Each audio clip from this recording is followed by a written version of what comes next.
नमस्कार। आज की इस विशेष चर्चा में आपका स्वागत है।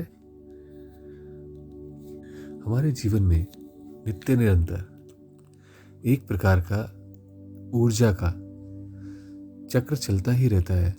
ऊर्जा का आना, ऊर्जा का व्यय होना और ऊर्जा का संचित होना। इस प्रकार से ऊर्जा ही ऊर्जा हमारे चारों ओर छाई हुई है और उस ऊर्जा के द्वारा जहाँ जहाँ पर भी वो मैटर में कन्वर्ट हो जाती है तो वहाँ हम सब स्वयं को देख पाते हैं। तो वास्तव में ये जो सारा संसार है ये ऊर्जा का ही क्रिएटेड है। जहाँ वो ऊर्जा मैटर में कन्वर्ट हुई वो एक आकृति ले लेती है और आकृति लेती है तो फिर वो आकृतियाँ एक दूसरे से इंटरेक्ट करती हैं, कार्य करती हैं। तो ऐसे में जब ये सब कुछ ऊर्जा है और इसको हमने पिछले वीडियो में समझा भी था कि किस प्रकार से ये संसार का निर्माण होता है इस ऊर्जा के माध्यम से, तो आज हम ये समझने का प्रयास करेंगे कि क्या ऐसा कुछ है जिसको हम साधना में नज़रअंदाज कर रहे थे या इग्नोर कर रहे थे अभी तक, लेकिन उसका ध्यान करना अत्यंत आवश्यक है, क्योंकि वही हमारे अंदर जो साधनात्मक ऊर्जा उत्पन्न हुई है उसको संरक्षित करने का उपाय होगा।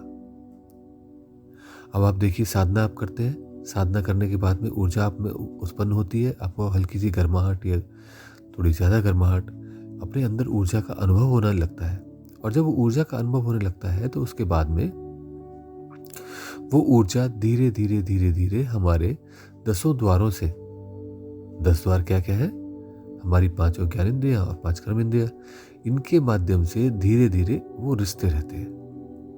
और वो जो रिसाव है वो इतना हो जाता है कि कई बार तो बहुत जल्दी व्यक्ति भूल ही जाता है कि उसने उस साधना की उपलब्धियां क्या करी थी या हुआ क्या था। और ऐसे में इस ऊर्जा का संरक्षण बहुत आवश्यक होता है कि आप अपने अंदर वो शुद्ध पवित्र साधनात्मक ऊर्जा को एकत्रित करते चले जाएं, जिससे आपका साधनात्मक बल बढ़ता चला जाए। अब ऐसे में जब आप देखेंगे तो ऐसा क्या है कि ये 10 इंद्रियों से लीक हो जाती है या रिसाव हो जाता है। अब आप देखिए, आप इस संसार के साथ में बिहेव करते हैं या व्यवहार करते हैं, और वो चाहे कुछ भी करते हो। आप पानी से ग्लास में डाला, मुंह में पिया, आपने हाथ धोए, आपने जो है खाना बनाया, आपने खाना खिलाया, आप गए, आपने भंडारा लगवाया और लोगों को खाना खिलाया। किसी भी प्रकार से आप देखें, आप पैदल चल के गए, मंदिर में पहुंचे, शुद्ध हो, पवित्र हो, अपवित्र हो, कोई से भी काम आप कर रहे हैं, किसी भी कार्य को करने के लिए ऊर्जा की आवश्यकता होती है।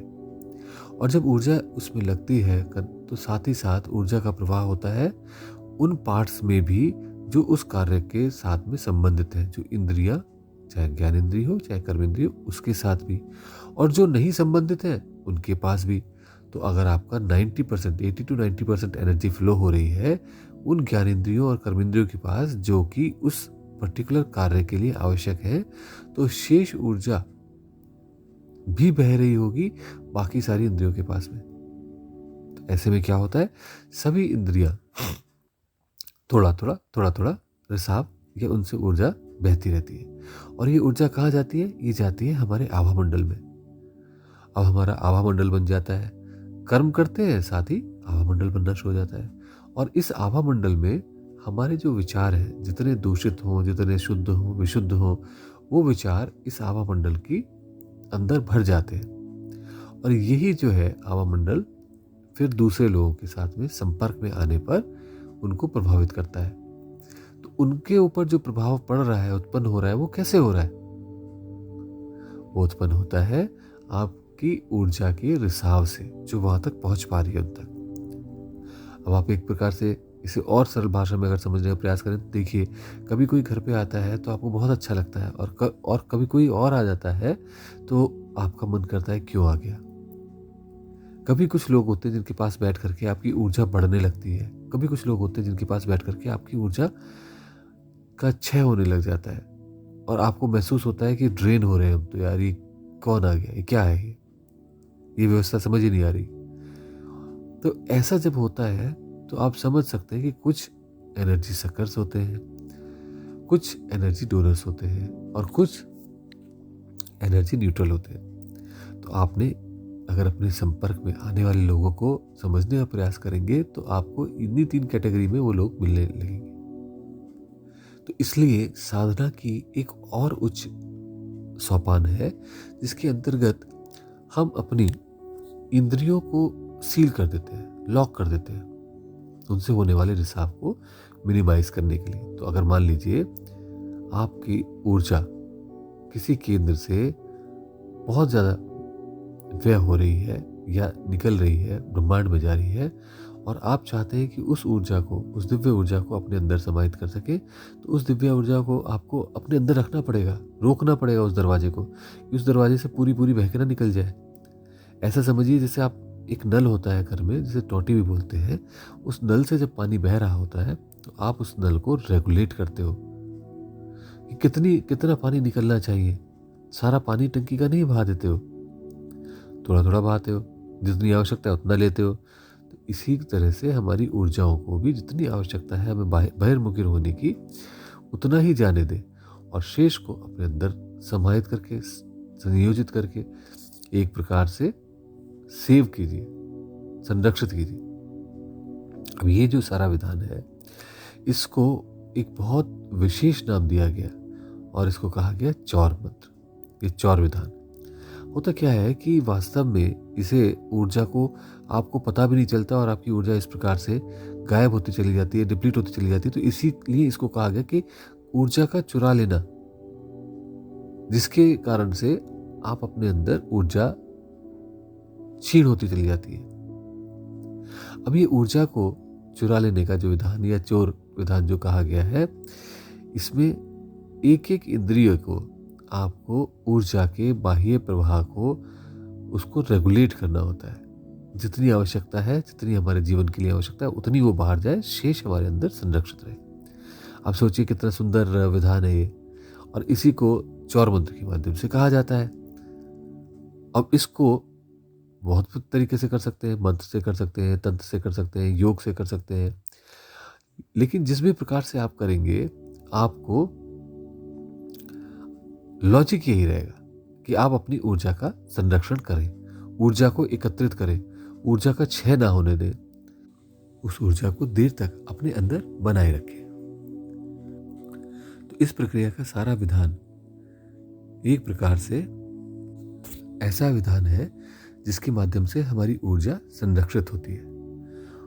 आप श्री राम की यात्रा देखिए। भगवान श्री राम ने अरण्य कांड, रामचरितमानस का आता है, उसमें व्यवस्था बताई है कि उन 14 सालों में बहुत से वर्ष वो ऋषि मुनियों के संपर्क में रहे, उनसे मिलते थे, उनसे साधनाएं सीखते थे, उनसे प्रयोग समझते थे और उनको करते थे। इस प्रकार से वो बूंद बूंद करके उस ऊर्जा को, साधनात्मक बल को एकत्रित करते चले गए जो आवश्यक था रावण जैसे महाप्रतापी प्रकांड पंडित को परास्त करने के लिए। लेकिन अगर वो सारी ऊर्जा जो वो एकत्रित कर रहे थे वो ऐसे ही व्यय हो जाती या बह जाती, तो उस केस में उनके पास क्या बचता, जैसे थे वैसे ही रह जाते। इसलिए ये आवश्यक है कि अगर हम साधना पथ पर चल रहे हैं तो उन साधना की ऊर्जाओं को अपने अंदर अवशोषित कर सकें, उसे संभाल सकें। आपने सुना भी होगा, ये कहा जाता है हाथी पाल लेना, हाथी खरीद लेना तो आसान होता है, लेकिन हाथी को पालना मुश्किल होता है। हाथी को पालना क्यों मुश्किल होता है? क्योंकि आपको उसे नित्य प्रति बहुत सारा खाना, 40 किलो 30 किलो खाना खिलाना पड़ता है। अब उतना खाना लाने के लिए धन संपदा तो लगेगी, या फिर जंगल लगेंगे, या फिर कुछ क्षेत्र लगेगा, और उसके बाद में उसकी आवश्यकताएं अगर कुछ भी है तो वो भी पूरी करनी पड़ेंगी। तालाब चाहिए, पानी चाहिए, गन्ने चाहिए, केले चाहिए।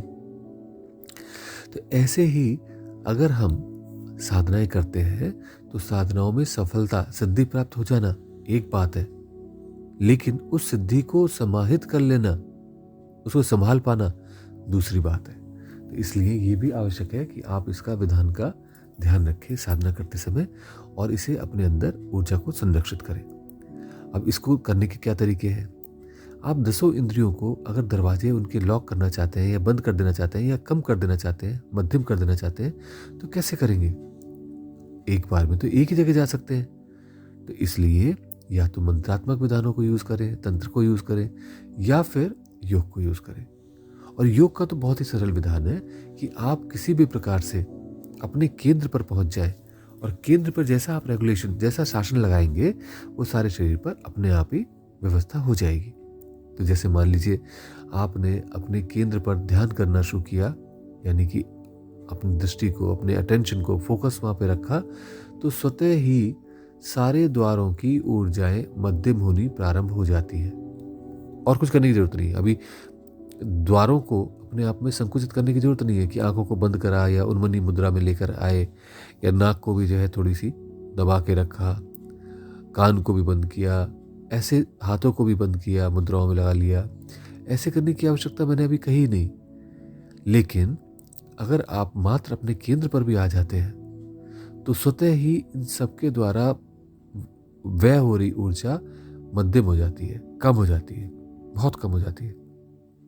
और आपकी 40-50% तो पहले 10-15 मिनट की प्रयोग के माध्यम से ही उतनी देर में आप सेव कर लेंगे। तो आपको करना क्या है? बहुत सरल, इससे प्रारंभ करें, क्योंकि सरलता से आप प्रारंभ करेंगे, उसका असर देखेंगे और उसके बाद में उसको आगे गहन एडवांस स्टेज तक लेके जाएंगे बिगिनर से, तो आप उन साधनाओं को बहुत अच्छे से जी पाएंगे और कर पाएंगे और अनुभव कर पाएंगे कि हाँ, मैंने ये साधना करी और मुझे ये प्राप्त हुआ।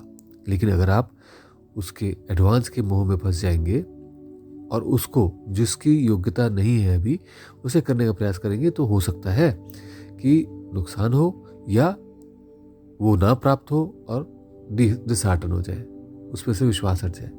तो इस छोटे से प्रयोग को कीजिए। इस छोटे से प्रयोग को करके देखिए, 10-15 मिनट आपके अंदर एनर्जी सेव होगी और उस एनर्जी के माध्यम से आपको अनुभव होगा कि हाँ, मेरे अंदर क्षमता है। तो करना क्या है? आप अपना सोहम मंत्र का अजपा जब प्रारंभ कीजिए श्वास प्रश्वास के साथ, लेकिन इस बार ना तो आपको सो के साथ आना है, ना हम के साथ बाहर जाना है। आपको अपने आप को नित्य निरंतर नाभि पर बनाए रखना है। नाभि से सांस लेनी है, सोहम का तार चलेगा और अपने आप को नाभि पर स्थिर बनाए रखना है। अपने आप को नाभि पर स्थिर बनाए रखने का अर्थ यह हुआ कि जो ऊर्जा अपव्यय हो रही थी या सब तरफ जा रही थी, वो ऊर्जा भी बचने लगेगी। दरवाजों तक भी उतनी ऊर्जा नहीं जा पाएगी, तो दरवाजे कहाँ से उसे लीक कर पाएंगे? तो इसलिए एनर्जी बचेगी, संरक्षित होगी। तो इस प्रयोग को कीजिए और इस छोटे से प्रयोग को करके अपने अनुभव को शेयर कीजिए। आज के लिए इतना ही। नमस्कार।